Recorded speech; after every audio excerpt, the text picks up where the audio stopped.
would say my practice has been always kind of focused around different forms of representation. I think that's what's interesting to me about collage, is like you're playing with existing forms of representation. There's always been a kind of tension between the sort of allure of like glamorous images and the kind of aestheticism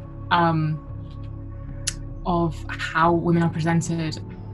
The judges really they were really drawn to your work and saw all three pieces almost as a series. I think there was discussion that you almost couldn't display one without the other, that they were so, representative of each other as well, that they worked so well in this series because of the themes. And they found sort of your exploration of that through the digital collaging of the imagery.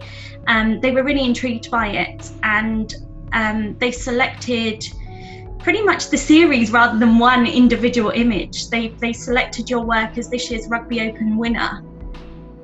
So congratulations. Oh, really? Wow, thank you. That's amazing. I really didn't think I would win. I was honestly surprised enough to have like all three selected. So yeah, that's great. Yeah, thank you. I mean, that's like, I never thought I would have the chance to put an exhibition of my own on, and it's really nice to be able to have it in rugby and like in my local gallery. No, I mean, it's just great. Just what a nice surprise. It's like the one good thing that's happened in all of lockdown.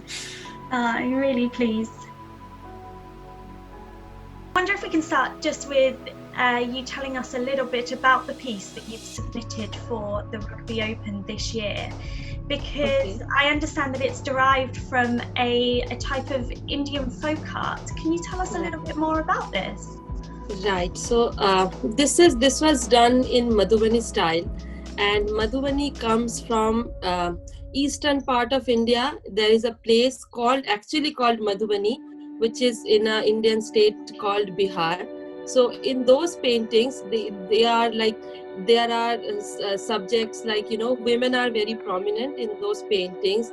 The judges selected your work because they enjoyed the story, they enjoyed the visual and the technicality of it. They thought the work was really beautiful. I think they described it as optimistic. It was beautifully optimistic. I'm delighted to tell you that they selected your artwork as the runner-up prize to this year's Rugby Open as well. So that's its second place, and it was because of the beauty that really came out within that artwork. So congratulations. Oh my God, thank you so much. Thank you, such a lovely news. Thank you. Good. We had two artworks submitted and chosen to be included in this year's Rugby Open, and but it was the workhouse test piece in particular the judges found particularly interesting. Can you tell us a little bit about the story behind that artwork? Yeah, surely. As you can see, my work is mainly abstract, and I make machine and hand stitch pieces, and I use a wide range of collage fabrics and yarns, and there's often some gesso in there and some paint as well, and other media.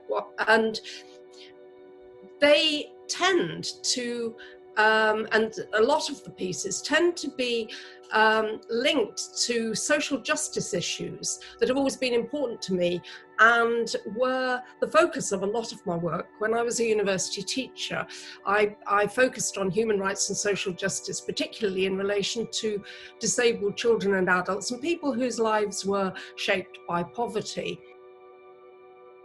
You submitted two pieces to the Rugby Open this year, and both pieces were selected by the judges, and both seem to explore the psychological effects of war. Can you tell us a little bit about this change in direction and theme in your work?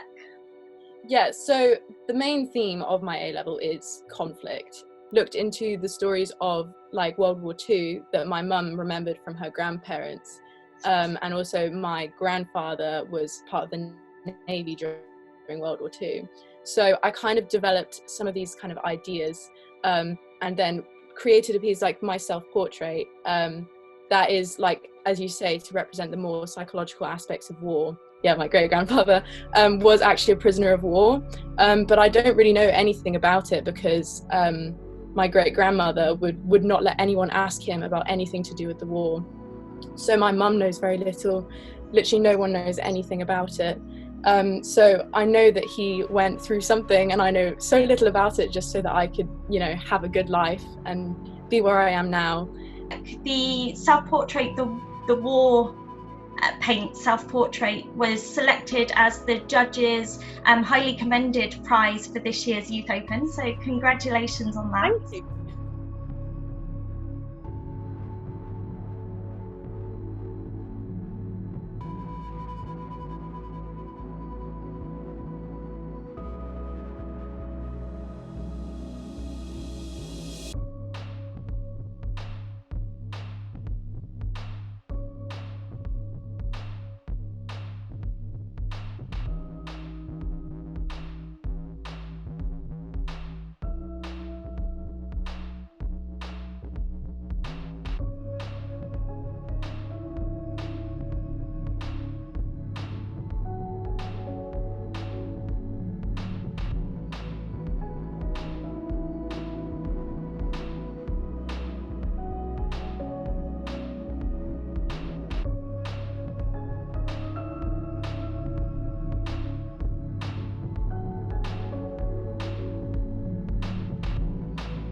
Thank you.